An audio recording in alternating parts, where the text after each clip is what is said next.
Bonjour. Bonjour. Aujourd'hui, on se penche sur un outil clé, mais souvent un peu dans l'ombre, de la cybersécurité, le filtrage DNS. On peut imaginer ça comme un videur à l'entrée d'Internet, si on veut. C'est une bonne image, oui. Un gardien. Voilà. L'idée, c'est de bien comprendre comment ça marche, pourquoi c'est devenu si important.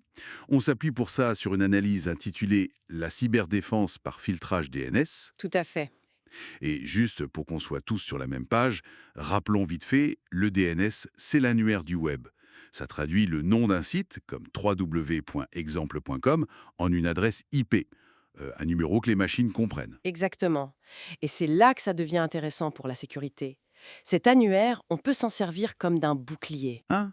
Comment ça?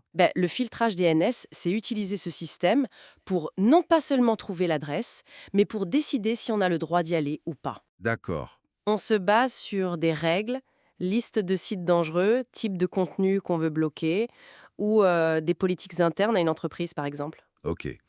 Alors, concrètement, si je tape une adresse web, comment ça se passe? Ma demande est interceptée? C'est ça, en gros, le système de filtrage attrape ta requête DNS avant qu'elle n'aille plus loin. Il regarde le nom du site demandé Hmm. et il le compare à ses listes, à ses règles. Est-ce que c'est un site de phishing connu? Est-ce que c'est un réseau social bloqué pendant les heures de bureau? Et selon le résultat? Soit c'est autorisé et le système te donne l'adresse IP et hop, tu accèdes au site, soit c'est bloqué. Et là, il se passe quoi? Un message d'erreur? Oui, souvent tu es redirigé vers une page qui dit accès refusé, parfois avec une explication, ou alors tu as juste une erreur de connexion standard. D'accord. Ce tri à l'entrée, ça a l'air d'être une sacrée première ligne de défense pour la cybersécurité, non? Ah oui, carrément. C'est un de ses plus gros points forts. Ça bloque l'accès aux sites qui refilent des malwares, du phishing ou même aux serveurs de commande et contrôle. Les fameux CNC. Voilà, les centres nerveux des pirates. Et le truc important, c'est que ça bloque avant que le danger n'arrive sur ton ordi ou ton serveur. Ça coupe vraiment l'herbe sous le pied de pas mal d'attaques. Je vois bien l'intérêt purement sécuritaire, mais notre source parle aussi d'autres avantages pour les organisations notamment. Effectivement, au-delà de la sécurité pure et dure, c'est un super outil pour le contrôle de contenu. Une boîte peut vouloir bloquer les sites de jeux ou les réseaux sociaux pour que les gens restent concentrés. Ou pour des raisons de conformité, j'imagine. Tout à fait. Pour respecter certaines réglementations qui imposent de filtrer certains contenus. Et puis les logs, les historiques de ce qui a été bloqué ou autorisé, c'est précieux pour les audits. Et ça peut même améliorer la productivité, donc. Oui, en limitant les tentations de surfer sur des sites non professionnels. On pourrait craindre que ça ralentisse les choses, non?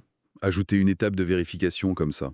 C'est une question légitime, mais en fait, ça peut avoir l'effet inverse. Ah bon? Oui, parce qu'en bloquant les domaines liés aux putes intrurives ou aux mouchards qui pistent notre comportement, ça protège la vie privée.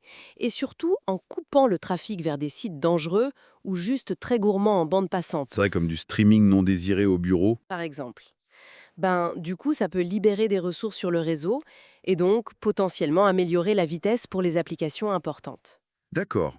Et ces règles de filtrage, elles sont de quel type? C'est juste dangereux ou pas dangereux? Non, non, c'est plus fin que ça. On trouve souvent plusieurs logiques combinées.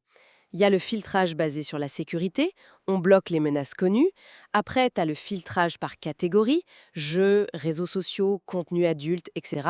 Mhm. Et enfin, les entreprises peuvent avoir leur propre liste.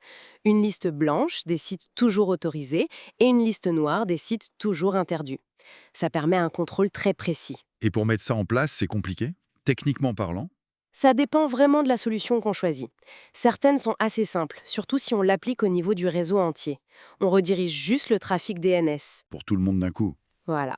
D'autres solutions installent un petit logiciel, un agent, sur chaque machine. C'est un peu plus lourd à déployer, mais ça protège l'ordi même quand il est hors du bureau. Et après, il faut définir les règles. C'est ça le cœur du travail, définir qui a droit à quoi et quand. Puis, il faut un peu de suivi, à regarder les logs, ajuster les règles si besoin. La source donnait l'exemple d'une entreprise qui bloquait les réseaux sociaux. C'est parlant, je trouve.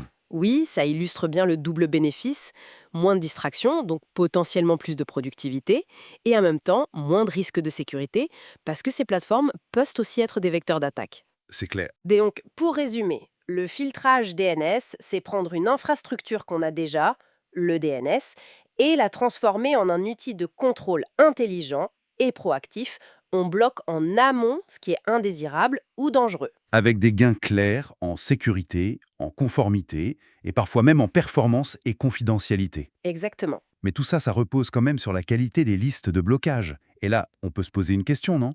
Face à la vitesse où apparaissent les nouvelles menaces, les nouveaux sites, Oui. comment on s'assure que ces listes sont à jour, suffisamment réactives? Et inversement, comment on évite de bloquer par erreur un site légitime, peut-être même essentiel? C'est un équilibre sans doute difficile à trouver. C'est tout le défi, effectivement. La pertinence et la réactivité des listes sont cruciales. Une question à méditer pour la suite. Merci pour cet éclairage.